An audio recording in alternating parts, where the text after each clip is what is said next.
Hello and welcome back to another JumpCrouch review. This week I'll be taking a look at Skattered Dream from Sapling Studios. It is a tribute to the classic 2D platformer games of the 1980s and uses 8-bit art and music styles from the era to create a nostalgic Atari feel. Like many of these types of games, it boasts about being so tough you'll end up pulling your hair out. But is it worth a purchase? And does it live up to my nostalgic expectations? The premise is similar to that of which you would see in many of these games. You work your way through various different levels, collecting coins as you go, battling enemies and finally meeting a boss to fight. You can also collect hats that your character, which looks a bit like a battery, can wear after completing each level. For me, this game has a few issues, some of which I think could potentially be ironed out. A big one for me is the music. It has a kind of tinny sound, almost as if it's been recorded being played through a speaker.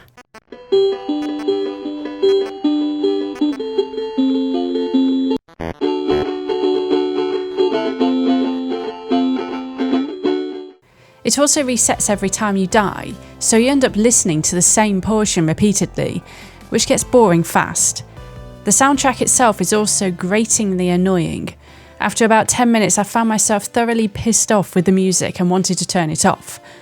I believe a good improvement would be either no music at all, which is an option, or just continuously playing in the background, rather than constantly stopping and starting.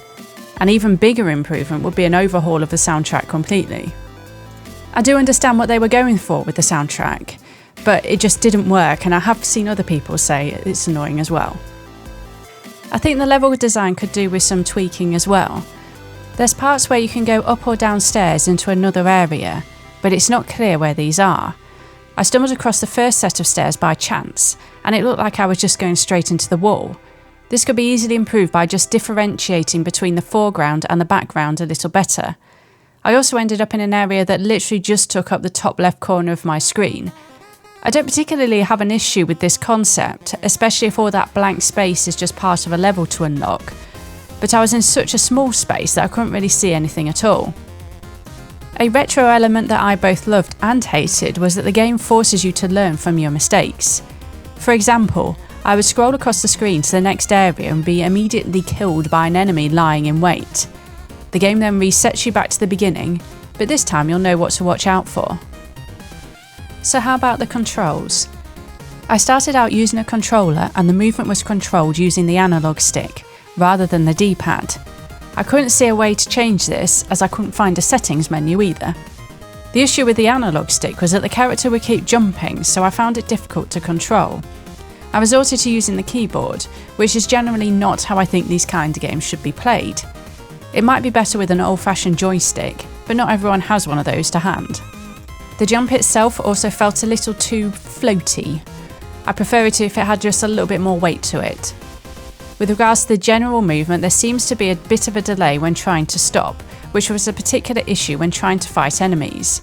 If I just tapped the key to move, it was fine, but as soon as I held it down, it was almost as if the character was sliding. When going upstairs as well, I would find that the character would just jump when I reached the top, without actually pressing the button to do so.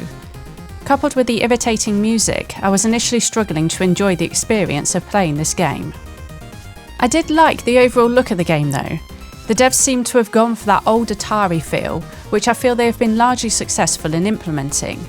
For that reason, I do think this game has some potential, especially for those nostalgic vibes.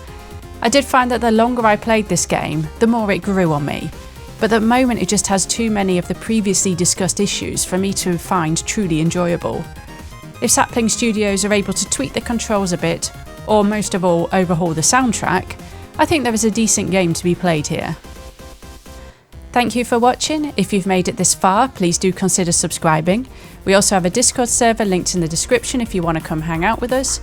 If you've got any other games you think I should review, please also let me know in the comments. Thank you.